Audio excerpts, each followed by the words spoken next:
Okay, so gonna record this video today. I hope that this will actually be really helpful because I know when I was going through my Kundalini Awakening, there's not a lot of personal shares, honestly. There's a lot of theory, there's a lot of pictures, snakes rising,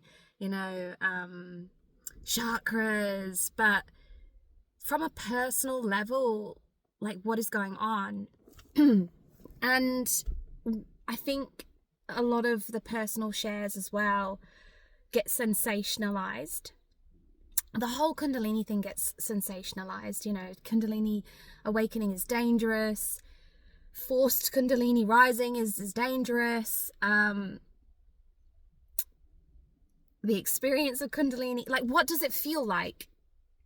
Number one, I'm going to say, what does it feel like at the beginning, and then how does that shift? Because it significantly shifts, and that is the purpose of it awakening. Like Kundalini, I don't know that you can force a Kundalini awakening, because the Kundalini rises when the body is ready to see what the soul has always known, right? So if the soul's not ready to see, then it won't awaken, it won't rise. I was thinking about this morning in the shower, like, why did only some people awaken during COVID? Like, why did only some people see what was truly going on, and then other people just seemed fucking blind to it, right? Even though it was in plain sight. And that's the thing, that we only see what is in plain sight when we are ready to see it. And Kundalini is life force, right? Life force energy, your life force energy. So when you are ready to remember that it's right here within you, in your breath, in your body, in silence, when you're ready to push all the shit out, when you're ready to see all your illusions, then your Kundalini will awaken. And what it feels like at first is confusing, intense. It is sexual energy. It comes through as hyper, like, intense sexual energy. But that again is the point, because lust is a pull down, right? So lust pulls us down into the lower chakras, and the purpose of Kundalini rising is to rise out of the lower chakras and into the higher chakras. Get away from lust, get away from primal instinct. Remember source, divine, the frequency of Eden. Eden wasn't a garden. Eden was a frequency, is a frequency that is available to all of us. But it's like there's a veil over our eyes and we can't see it, right? It's there in plain sight, like I said, in the earth, in our breath, in the silence. But our conditioning, our shame, our trauma, our survival beliefs, it's just blurring our sight. We can't see it. And what Kundalini does, it doesn't bring truth, right? It shakes us up. It wakes us up. You can go and have sex with that energy, and you will start to realize that that's not what it's there for. It's your creative life force, and it is inviting you to see that. It is inviting you to come back to the true divine feminine. And that divine feminine energy is within males and females. Both males and females have Kundalini awakenings, right? And again, I liken this to the Garden of Eden and Eve. Eve was not the sinful part of the biblical story. She was the fucking awakened female, the one who said yes to the inner knowing. She allowed consciousness to penetrate her. The serpent wasn't sin.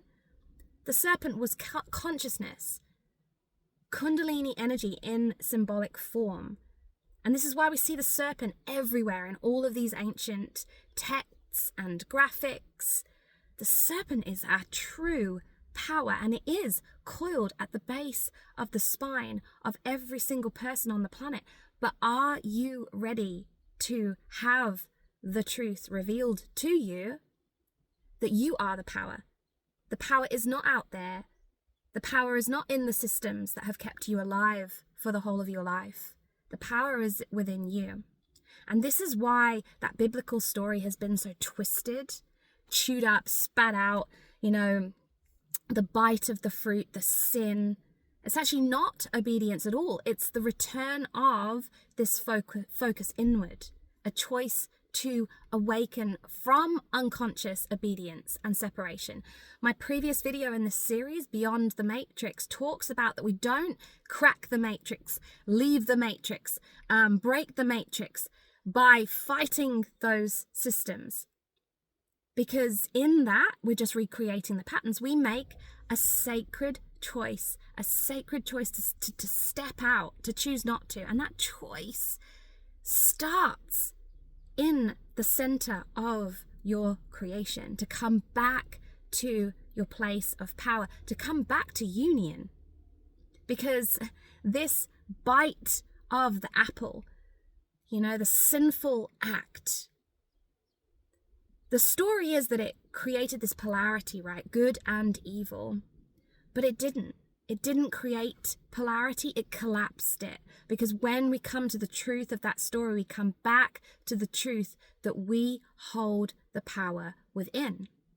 Union, divine remembrance. So essentially, this Kundalini awakening happens when the feminine within any gender is actually ready to receive the truth inside themselves, rather than keep searching for it externally.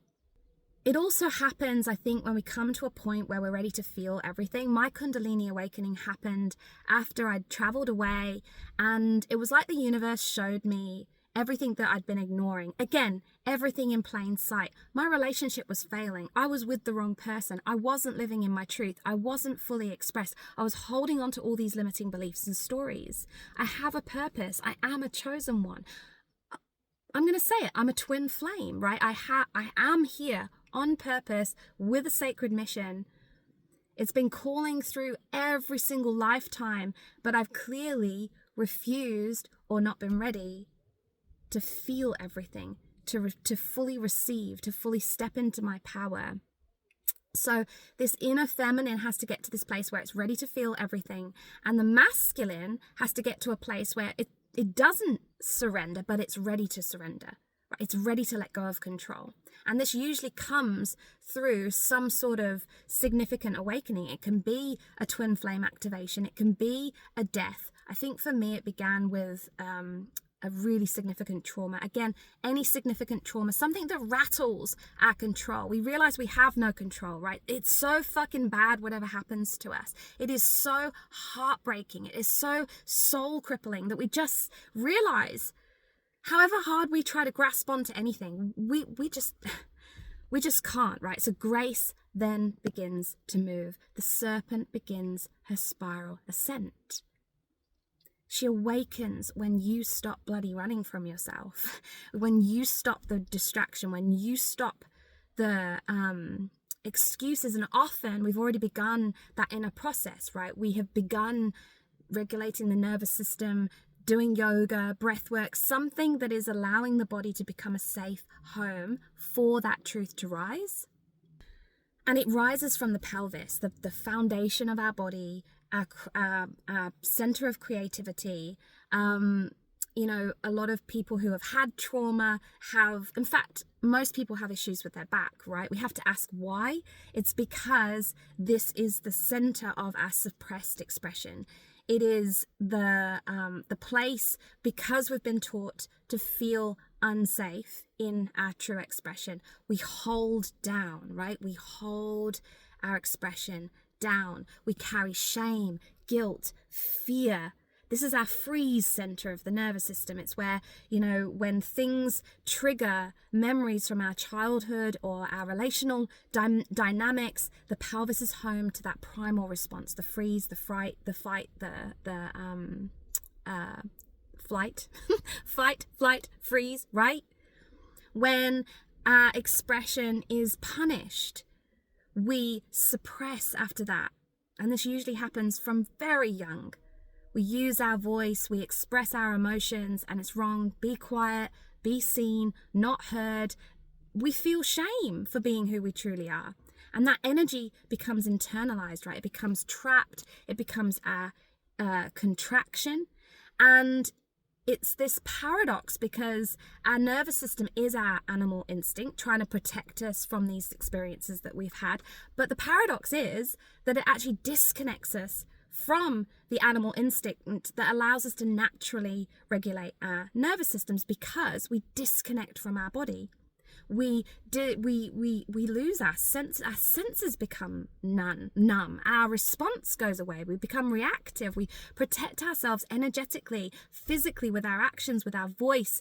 And basically this is about reclaiming your right relationship with power, right? Because you cannot connect to your power in that disconnection. You've got to get that connection back without fear, without force, without repression. And, yes, that story in the Bible, yes, it was twisted on purpose. Yes, the system has made us afraid of this power on purpose, because truth will over and over again defy control. We saw that in COVID, right? Kundalini is life force, energy. It cannot be controlled. It cannot be ruled.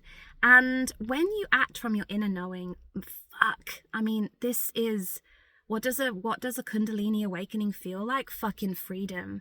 You finally start expressing from the truth of who you fucking are. You don't follow the rules. You don't try and squeeze yourself into the boxes. Your fire burns, and you allow that fire to burn through every single chakra in your body that is holding all of these limiting beliefs and programmings. And the main one, and I believe that this is how we're controlled, it's shame, right? That shame, which creates our fear, that blocks the Kundalini rising on purpose. This is going to be playing out in your relationships, in your business. You'll feel your truth rising. This might feel like, I can feel that I'm not aligned in how I'm living, how I'm running my business, how I'm making money, who I'm with, right? Intuition, true desire, knowing, but you can't do anything with it. You hold back your voice. You hold back making the changes. You run from opportunities to shift because you feel the threat, right? You feel the threat of of how it's going to collapse the structure. And you're, again, power outside myself. I am relying on this structure. I am relying on this house being above my head. I am relying on this relationship to keep me safe. I am relying on this job to make me the money. I'm relying on doing this business in this way that I'm doing it so that, I can keep alive, basically.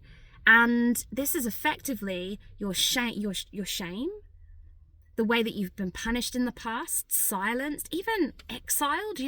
Like in COVID, we were physically isolated out of society, and that was deep. That was deeply traumatic.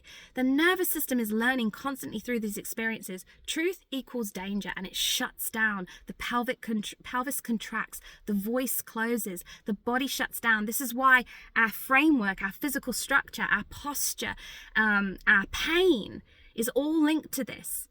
And the Kundalini can only be dormant because, it's not going to rise where it's not welcome, right? It's not going to rise where you're not ready to see. And that is the core wound of humanity's fall. It's literally not a fall from grace, again, like we're taught.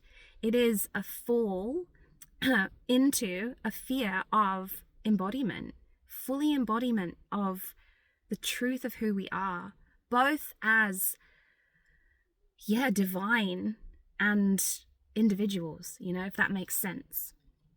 So the myth of disobedience is the root of shame, okay? It is a myth. It is the shame that locks down this beautiful Kundalini energy. The serpent of divine power just keeps it bound and sleeping. And when you allow, what does it feel like? And this is where the shift happens, right? When you go from this Kundalini awakening feeling very sexual, you actually become celibate because you realize that that is not its core expression, right? It is a life force energy. It is your creation. You become not guarded, but you proactively protect this energy, and you channel this energy constructively, creatively, and it feels like surrender. It goes from intense, like, whoa, what is this sexual energy that I'm feeling, orgasmic energy, to surrender. I am literally in obedience to divine. I will follow the breadcrumbs. And as this energy burns through all of the limiting beliefs that you've had and all these illusions that you've seen through, you enter the higher chakras, your psychic power switches on, your knowing switches on. And that is the real reason that the empire, the system, the matrix wants to shut this shit down with shame. That it's like, again, the myth of these wars, it's all crap, right? It doesn't exist. The real control mechanism is shame and fear. It makes us police ourselves. It makes us think that we're broken. It makes us feel that desire is wrong. It makes us question authority. Or it makes us not question authority. It makes us fucking, puppets to authority. And that makes us feel like rising in our power is dangerous. But I'm going to finish on this. What if Eve's so-called disobedience was actually a soul-led remembering?